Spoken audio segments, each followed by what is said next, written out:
మొట్టమొదటిసారిగా వచ్చిన అసలు శిశులైన పోలీసుల మన కనకమాలక్ష్మి.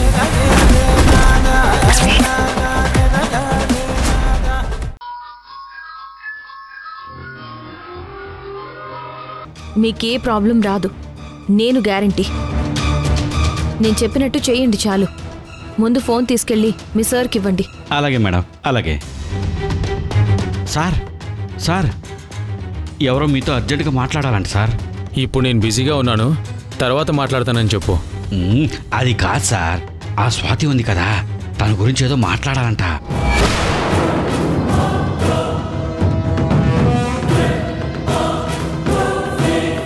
స్వాతి గురించా? మాట్లాడు. హలో, ఎవరు? నేనెవరనేది నువ్వు తెలుసుకోవాల్సిన అవసరం లేదు. నేను చెప్పే విషయం నువ్వు విను చాలు. చెప్పు.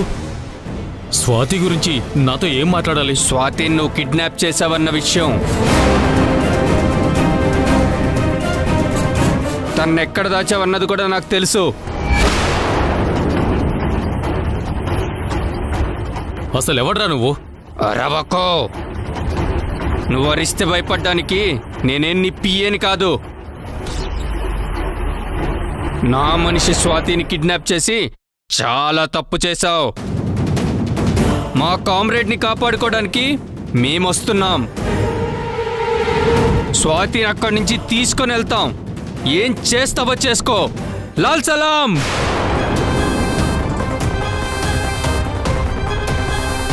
వాడి మాటలు బట్టి చూస్తుంటే నక్సలైట్లా ఉన్నాడు. కొంప తీసి స్వాతికి నక్సలైట్లతో ఏమైనా సంబంధం ఉందా? వెంటనే ఈ విషయం మధుకి చెప్పాలి.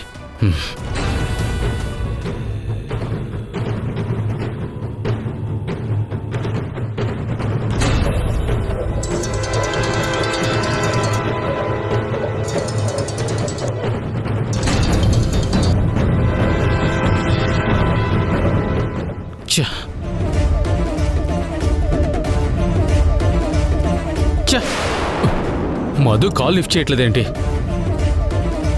వెంటనే స్వాతి ఉన్న ప్లేస్కి వెళ్ళాలి.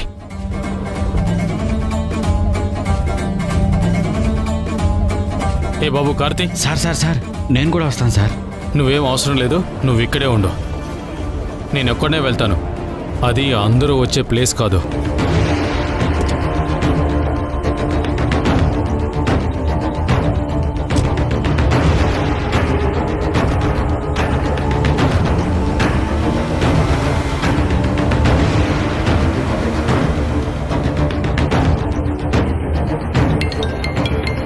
ఫోన్ వస్తుంది.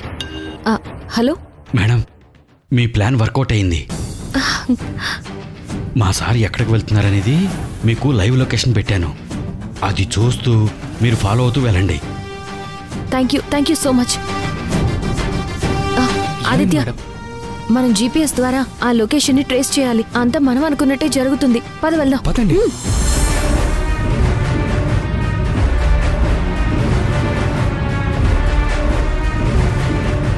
పోనీరా, ఫాస్ట్గా పోనీ. అసలు స్వాతి అక్కడే ఉందా, లేక ఈ పాటికే తీసుకెళ్ళిపోయి ఉంటారా? నక్సలైట్లను నమ్మకూడదు, అన్నంత పని చేస్తారు.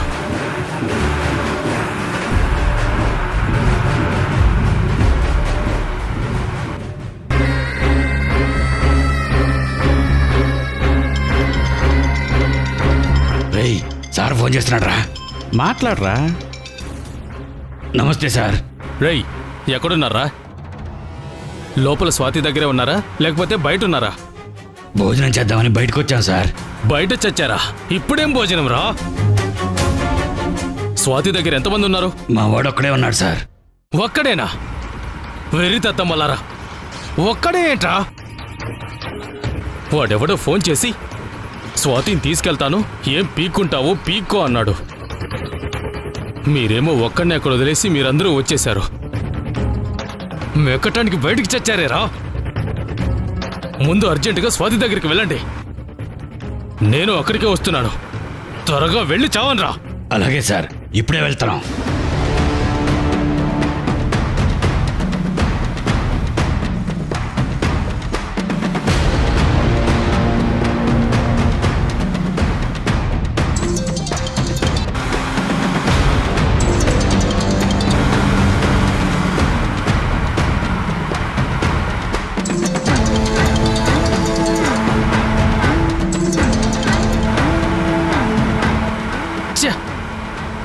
అవసరమైనప్పుడు లిఫ్ట్ చేయది మధు.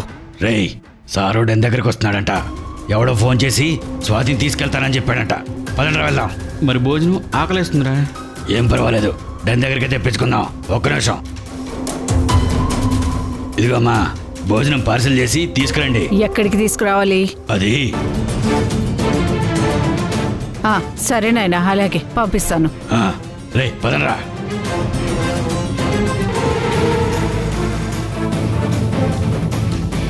చా, ఎలా ఉండేవాళ్ళం, ఎలా అయిపోయాంరా. దర్జాగా దందాలు చేసుకునేవాళ్ళం, సుపారీలు తీసుకుని మర్డర్లు చేసేవాళ్ళం. ఇప్పుడు చూడు, కుక్కల్లాగా ఇంటి ముందు కాపలాగా వస్తున్నాం.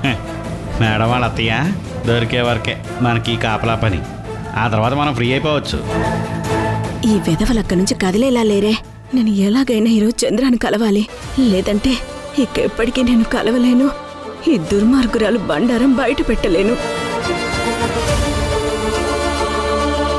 ఇది నన్ను చంపాలని చూస్తుంది. ఈ విషయం ఎవరికి చెప్పినా నమ్మరు, తిరిగి నాకే పిచ్చి అంటారు.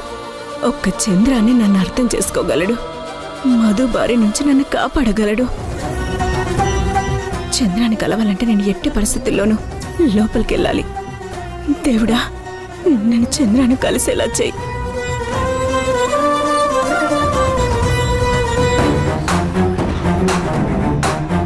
అవును, అలా వెళితే నేను లోపలికి వెళ్ళిపోవచ్చా?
అత్తయ్య కనపడటం లేదని పోస్టర్లు వేయించి తప్పు చేశానా? ఈరోజు ఇంట్లో నేనున్నాను కాబట్టి, ఆ వచ్చింది అత్తయ్య కాదు కాబట్టి ప్రాబ్లం లేదు. అదే ఒకవేళ నేను ఇంట్లో లేనప్పుడు నిజంగా అత్తయ్య ఇంటికొస్తే ఏంటి నా పరిస్థితి? ఇక నుంచి అత్తయ్య విషయంలో నేను చాలా అలర్ట్గా ఉండాలి.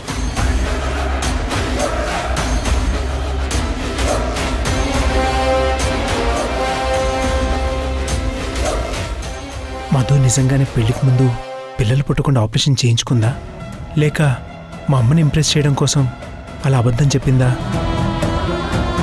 మధు నెల తప్పినా తప్పలేదని నా దగ్గర కవర్ చేస్తుందా?